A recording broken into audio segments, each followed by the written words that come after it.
Weissman, and welcome to the Reboot podcast. I'm really excited for this. It's going to be a fantastic journey as we explore lots of different areas about internet addiction.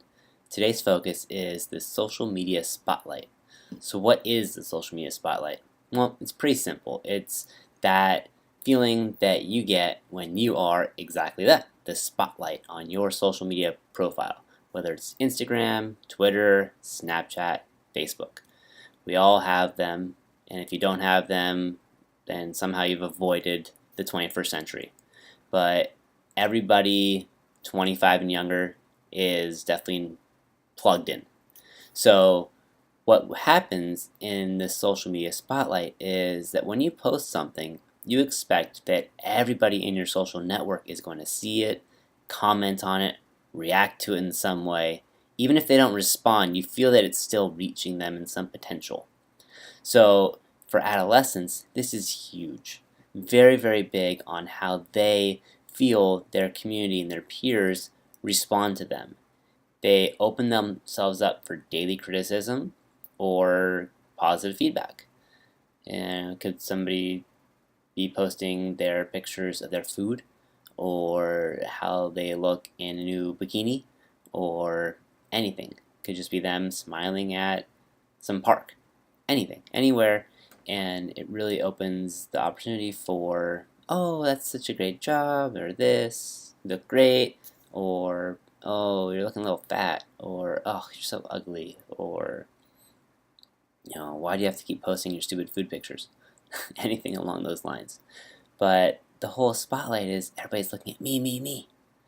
So another one is YouTube. All the YouTubers and the videos, and then you start to get some followers. It's like, oh wait, I can make a career out of this. I've got 11,000 followers. Sorry to break it to you, but 11,000 followers is not going to make a career. 1,000,000 followers, there's some possibility, but I wouldn't rely on it. So within that, you are actually in the spotlight. And there's a huge wavelength of, or spectrum rather, of how far to the left with no followers to nobody watching you, to the right where everybody's watching you, everybody has their eyes on you. But in adolescence, we have this feeling of everybody's watching me, I'm the star of my own TV show, regardless of if you have a YouTube channel and you are the star of your TV show. Everybody feels that way. You also have the feelings of invulnerability. So I can't get hurt by this. I can't be affected by this. So just to cover the basic overlying factors of the spotlight that people feel in social media is that you or me or whoever it is that's posting is expecting some kind of feedback. You put it out there and you get something back. And this is playing on the dopamine levels in your brain. Every time you get likes and comments, your dopamine gets a little bit of a spike and you feel good. So you're more likely to do it again and again.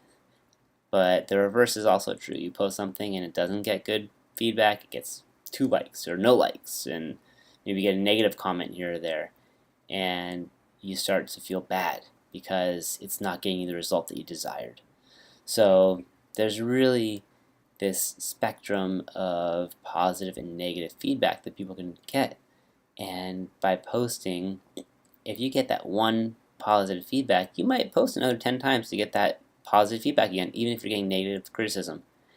Because in the end, you're getting attention.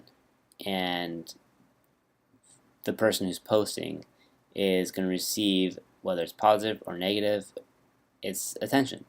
Eyes are on me. Look at me. Over here. That's what you get. So when I say you, I'm not talking about you, the watcher. I'm saying the general you. It's really important to understand, though, everybody that's posting anything on social media is posting it for a reason. They want to share it. They want people to see it. And they do like getting comments and feedback on it. So this is very common, like I said, in adolescence. Very much stronger, too. In adulthood, people 30 and older, I'd say, aren't as reliant on their self-image because they're a little more secure in where they are and who they are. Whereas somebody who's, say, 25 and younger does rely a lot on what others think about them. especially in adolescence. Very, very peer-driven community. That's just where we are in our development at that stage. So when posting, it's important to consider that whatever you're posting is going to stay there forever, and keeping it appropriate will be important, and expecting that whatever comes, positive or negative, to take it at face value, and realizing that if somebody's posting something negative, it could be a projection of how they feel about themselves. They might want to try to bring you down a few notches. Hey, your food looks really good, and I wish I had that good food, but I'm going to say that it sucks because that's going to bring you back down to my food. I'm sitting here eating top ramen, and you're having gourmet meals over at, I don't know, Malibu Cafe or something like that.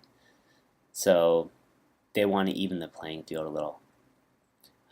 That's when the negative ones. Other times it's very positive. A lot of times you will see positive comments, really supportive comments. I think people are getting more aware of that. So realize when you're commenting on somebody, you're liking somebody's post, that it is good to keep it positive. It's going to keep the positive relationship back and forth. If you have something negative to say, then you can do that either through a direct message where other people won't see it, or in a more constructive way than you're ugly or you're fat.